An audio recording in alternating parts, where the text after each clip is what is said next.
Kaugnay ng pag-uusad ng investigasyon sa Aman Investment Scam, makakausap po natin si Pagadian City Mayor Samuel Co. Good morning po, Mayor Co. Yes, good morning po. Opo, si Arnold Glaby po ito. Anong reaksyon nyo nang biglang nadawit ang pangalan nyo at sangkot na kayo dito sa investment scam? Yeah, Arnold. Alam mo, napakasakit, Arnold, no?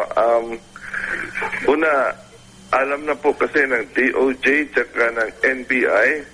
Sa unang-una pa lang kasi ako po ang pinakaunang dumating dito sa NBI na nagpaalam.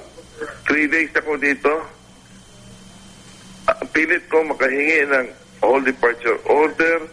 Pilit ko makahingi kung anong measures na pwedeng ma-hold o mahuli kagad natin si Aman? Manuel Amanilio. Oo. Opo, akong pinakauna. I've stayed here siguro 4 days, 5 days. Saan po? Sa Manila. Sa Manila. Sa NBI, mga 3 days, 4 days. Doon pa ako sa DOJ kay Secretary Raila de Lima. Ibig sabihin, hindi pa lumalaki itong issue, nagsusumbong na kayo? Opo, October, siguro mga between October 8, October 5, gano'n, nandito na ako. Pero... So, akong pinakauna, tapos sila na nakausap ko, and then after 1 week, bumalik ako dito kasi nagsusumbong naman ako na, uy, ano ba to? Bakit? Pero right from the beginning, yung nandun pa ako sa NBI, after 3 days po, na-receive na rin namin yung sumbong na ng governor namin, si Governor Antonio Cerillas, Oo. na gano'n din, kaya sa akin, nagsasabi na yan ang nangyari sa amin, no? Pero, what happened is, sabi ng NBI, naku, Mayor, dinalit ka naman ng governor mo. Kasi sa baba, may nakalagay, sabi niya, what is worsening is that the entry of the office of the city mayor Pagadian, sabi niya, who claimed to be authorized to distribute check issued by Aman. Sabi ko, itong letter na to, umpisa pa lang to, pero I don't feel like para bang iba na ang feelings ko doon, no? Mayor, magkano ba nalugi sa inyo? Magkano ang naitakbong pera? Ako mismo? Ikaw mismo? Siguro hindi ko na masyadong magkwenta, no? Kasi iba-ibang date kasi. Mag-invest kayo, mag-due. Pero mga humigit kumula, magkano naitakbong pera siguro sa inyo? mga 5 siguro. 5 million pesos. Oo.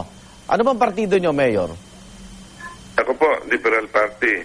Liberal. Oo. Bakit sabi nyo politika? Di ba ang liberal party in power? Hindi po. Wala po ako natanggap na tulong po. So kung politika... Yung nagdidiin sa akin na palaging nagyayabang na palaging nagsabi po si Mayor sa akin na malakas daw siya, malakas sa Secretary de Lima, malakas sa NBI, gano'n.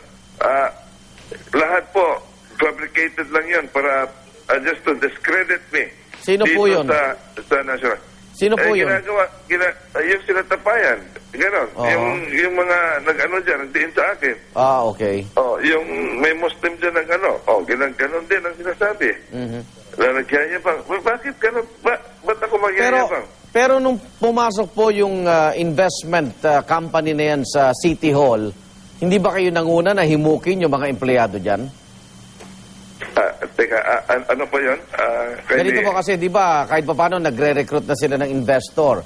Nung pumasok na po itong Aman Investment group na ito dyan sa City Hall, hindi ho ba kayo hinimok nyo yung mga empleyado na mag-invest din sa kanila? Bali, ibig mo sabihin, nag-entice ako, gano'n? Parang kasi, di ba, hindi ho ba nagtiwala rin yung mga taga City Hall dahil kayo mismo nag-invest? Hindi po malalaman ng tao kasi wala naman po, hindi po naman sa pangalan ko eh. Okay. Nag-a-attach lang naman ako eh. So wala po nakakaalam. So sisimulan na yung investigation sa inyo. So ano pong magiging susunod yung hakbang dito, Mayor? I will, of course, I will ask, I will request DOJ to review muna yung mga ebidensya. Kasi, ganito po, I don't know what happened to NBI kasi lahat na lang mag-surrender. Sa akin palagi ako palagi dinidin. Lahat na lang may magpunta dyan sa NBI. Ako na naman. Sabi ko, ano ba to? Naghahanap pa sila ng magpagbintangan, naghahanap pa sila ng maging issue national, gano'n. Halata naman na in this country, there's talagang aman, di ba? Nag-operate siya sa Pagadian, sa Osamis, sa Dipolog, sa Cebu, sa Manila. Bakit? Paano ko matidiin na sa Pagadian lang ako? Kung may system siya, kung halimbawa ang bank po siya, let's say Metro Bank po siya, o kasi sabihin natin franchise pa siya na Jollibee dito, Jollibee. Buta na, lagay natin, may system na yan, di ba? Okay. Pwede ba ang Pagadian lang mag-iba yung system? Okay, Mayor, abangan na lang natin yung investigasyon. Salamat po sa oras na pinagkaloob nyo sa amin. Yes po, maraming salamat po. Pagadian City Mayor, Samuel Ko.